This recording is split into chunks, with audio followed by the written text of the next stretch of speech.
Ya, temanya memandu perencanaan pembelajaran ya Pak. Ya, Iya, Pak Wafir ya. iya. Baik. Dalam meningkatkan kualitas pendidikan di SMP Muhammad Darussalam, khususnya meningkatkan kualitas pembelajaran. Iya. Pertama yang Pak Wafir lakukan itu apa? Yang pertama adalah kami melakukan analisis rapot pendidikan Hmm, tahun sebelumnya. baik. Kemudian kami melaksanakan observasi lapangan Iya, untuk memastikan bahwa ada korelasi yang signifikan antara hasil rapot pendidikan dan fakta yang ada di lapangan. baik. Saya, Sebentar Pak. Di dalam menganalisa raport pendidikan, apa teman-teman guru seluruhnya dilibatkan? ya, kami kumpulkan, kami kirim dulu rapot pendidikannya kepada guru, suruh Hmm, dipelajari, kemudian kami kumpulkan mereka untuk dibahas secara bersama, hmm, untuk dicarikan solusi hmm. secara bersama. Jadi tahu semua ya Ya, petanya itu sampai di mana, ya, apa yang sudah lebih, apa yang sudah tercapai, apa betul, yang betul. kurang gitu ya Pak. Terus setelah itu apa yang dilakukan Pak? Kita mengadakan pertemuan itu untuk mencari solusi bagaimana mengatasi atau yang menjadikan solusi nilai yang kurang atau menurun dari Hmm, rapot pendidikan. Kita cari solusi satu poin per poin. Misalkan tentang kualitas pembelajaran, hmm, kita ada beberapa poin dibahas satu persatu, kemudian diputuskanlah satu solusi. baik. Adakah yang eh, apa namanya di poin-poin itu yang meningkat, terus adakah yang stagnan dan ada yang berkurang malah? Ya ada, yang meningkat ada, yang menurun ada. Hmm, kalau dulu kan di 4 dimensi, tapi sekarang itu di 8 standar ya Pak. Di mana Pak Ya, yang naik, di mana yang kurang itu di mana? yes. Kualitas pembelajaran itu Kualitas manajemen pembelajaran. kelas. Berarti diproses Manajemen kelas. Pak. Ya, di manajemen kelas. Kualitas pembelajaran itu kita turun 3 poin 3 poin. dari 76 ke 73. 76 ke 73. Tapi masih masih kualitas baik. Berarti diproses itu standar Ya, proses kan Pak ya. di mana turunnya ya? Itu menyebar di manajemen kelas Hmm? itu Oh, manajemen. 76 76,91. Hmm? Kemudian dukungan psikologi pembelajaran 74,8. Hmm. Metode pembelajarannya 70,6 dan refleksi oleh guru 76,6. Itu yang turun ya Pak. Ya, itu kita bahas kemarin. Eh, setelah dibahas, bagaimana tanggapan teman-teman guru? Kemarin itu sepakat kita itu memperbaiki mulai dari perencanaan pembelajaran Hmm. sampai pada metode, sampai pada proses, sampai pada evaluasinya. Hmm. Kita sepakat itu kemarin Siap. dan mulai dilaksanakan. Mulai Oh.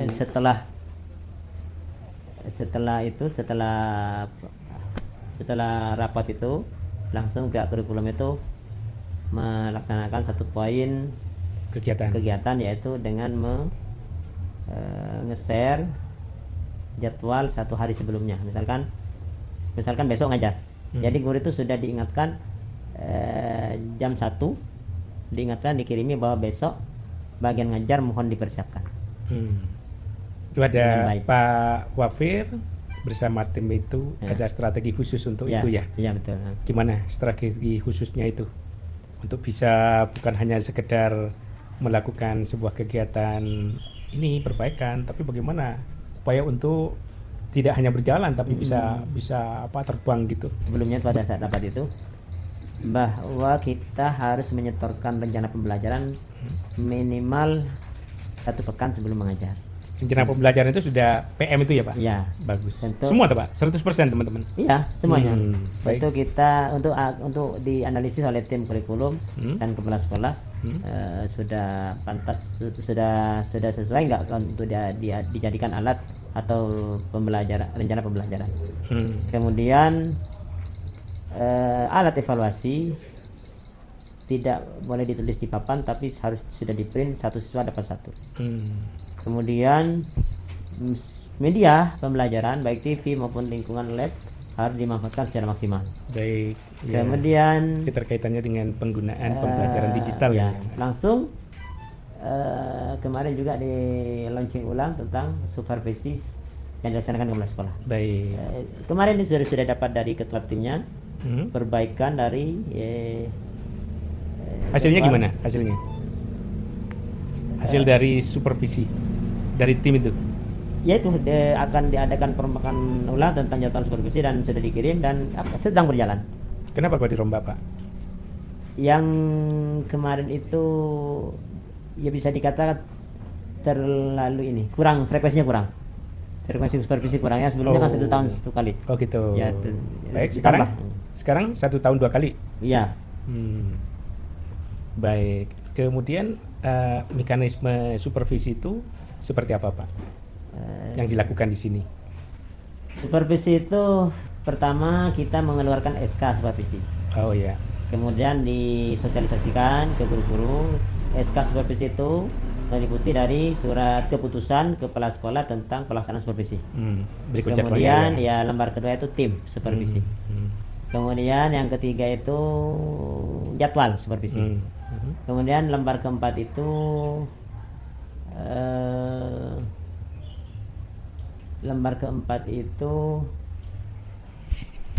indikator supervisi. Dan lembar kelima itu undangan supervisi. Jadi guru itu diundang satu-satu.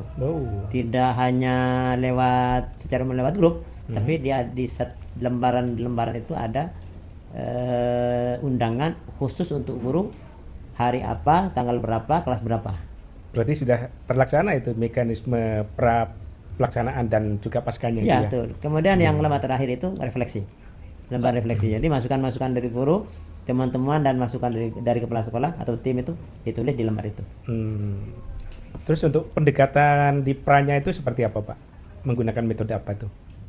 Pendekatan di pra observasinya itu? Di sebelum pelaksanaan? Ya, sebelum pelaksanaan. Analisis RPP-nya, kemudian kepala sekolah atau tim di analisis RPP, kemudian kalau LPP-nya belum sesuai dengan pelajaran mendalam, dipanggil lagi untuk diadakan pembinaan dan diperbaiki. Baik, nanti mungkin dijelaskan lebih jauh untuk strategi yang lebih baik di pranya, Pak sama Bu Santi, karena kaitannya dengan pendampingan PM-nya itu nanti. Oke. Ya, kemudian pakai juga kan, Pak? Kegiatan pranya itu pakai instrumen juga kan ya? Iya, iya betul, ada ada instrumennya. Baik. Di lembaran itu yang dikeluarkan tuh memang ada lembar instrumen itu. Baik Pak. Memang diketahui oleh guru sebelum pelaksanaan supaya ini. Iya.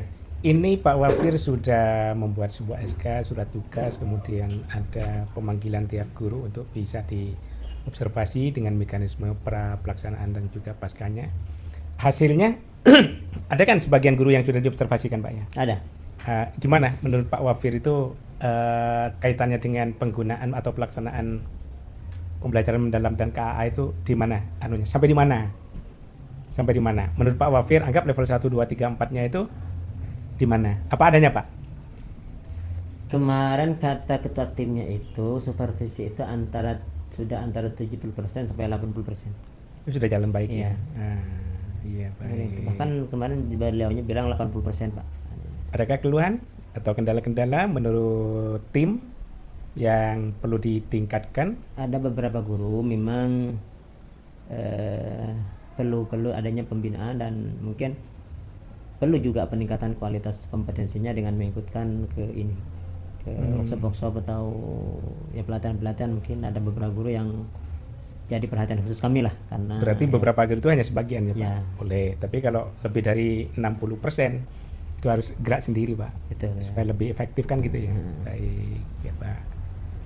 Alhamdulillah sudah terlaksana dengan baik, semoga terus bisa lebih baik. Dan bisa setara dengan SMP negeri, bahkan melampaui seperti itu ya. Ya, kalau Pak Sinar butuh kami nanti share tentang SK supervisinya. Iya perlu, Pak. Ya. Perlu. Karena ini nanti kami datang ke sini itu bukan hanya kami menyelesaikan tugas ini, tapi nanti bisa dibuat sebagai pilot project atau bisa dipromosikan ke sekolah-sekolah yang lain supaya bisa studi tiru atau peningkatannya itu lebih cepat lagi, lebih gesit lagi. melakukan sebuah tindakan. Ya. Jadi untuk kali ini Pak, pertemuan kali ini, sebagaimana yang kita ketemu kemarin di kantor di situ, saya hanya melihat bagaimana strateginya, bagaimana Pak Kepala Sekolah itu membawa teman-teman menganalisa implementasi PM ini di sini sampai sejauh mana, sehingga Wafir nanti punya strategi khusus untuk bisa membawa peningkatan atau ada perubahan selama bulan Mei ke depan, Mei, Juni, Juli, 3 bulan ya Pak? Ya.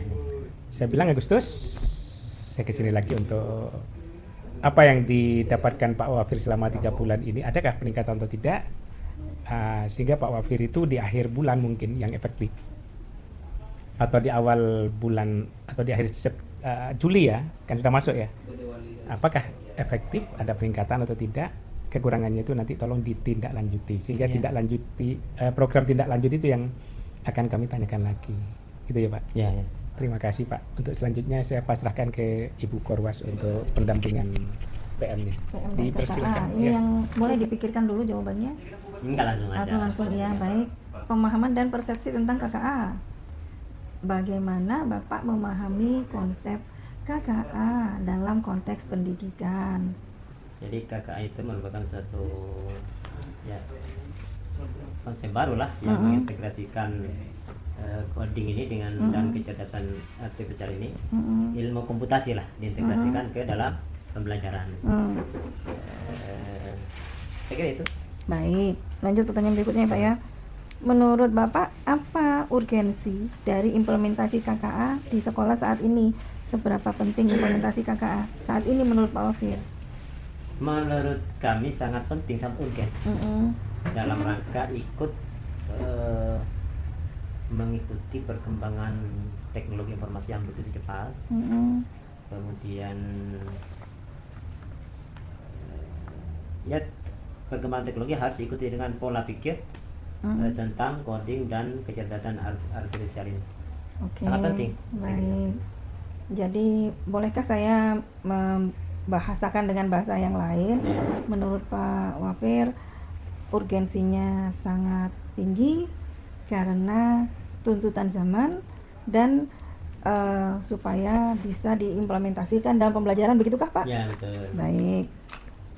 Sekarang yang C ya, bagaimana keterkaitan KKA dengan PM menurut Pak Wafir? Ya, KKA itu kan kita mencoba merancang suatu pemikiran yang komputasi, sistem komputer lah. Dan itu sangat diperlukan dalam rangka membentuk tahapan-tahapan dalam konstruksi pembelajaran mendalam. Dalam mencapai tahapan atau target pelajaran mendalam ini, pemikiran dengan meniru konsep coding ini sangat dibutuhkan, sangat membantu. Menurut Pak Wafir itu membantunya pada sisi murid ataukah pada sisi guru ataukah pada kedua sisi ini? Tentunya keduanya. Kedua sisi, karena baik. Begini, guru tentu harus mengetahui atau memahami dan mengetahui baik konsep dari coding dan kecerdasan artifisial ini maupun harus memahami cara menyampaikan kan begitu. Cara menyampaikan ke siswa. Nah, siswa di sini harus memahami coding ini ketika pada saat pembelajaran. Pada pembelajaran harus memahami apa maksud atau konsep pengertian definisi dari coding dan kecerdasan artifisial ini dan aplikasinya atau implementasinya dalam kehidupan sehari-hari. Boleh dibuat dalam sebuah kalimat yang lebih ringkas Pak? Kita fokuskan kepada untuk menjawab pertanyaan keterkaitan KKA dengan PM. Gimana ya?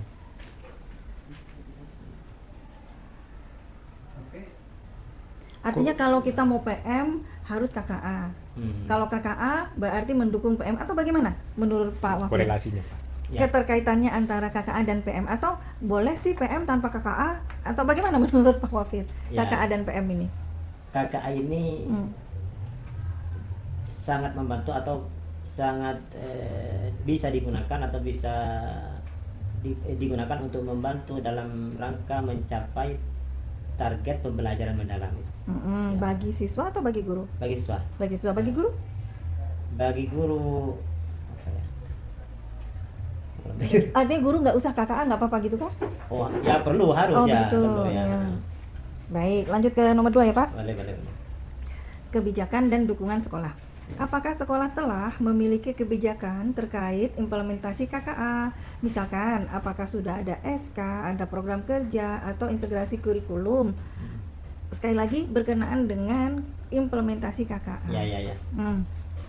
Baik SK maupun program kerja dan integrasi kurikulum ini sudah masuk semuanya. SK kita sudah buatkan tentang KKA ini. Program kerjanya sudah dilaksanakan oleh. SK-nya itu tentang apa Pak? Pelaksanaan ini. Bahwa sekolah kita Ya, mengimplementasikan KKA seperti itu, ya, gitu ya Pak betul, ya. ya. Berarti ada jadwal KKA, Betul, ya. lalu ada guru KKA, Betul, ya. gitu ya. Betul, ya. Baik.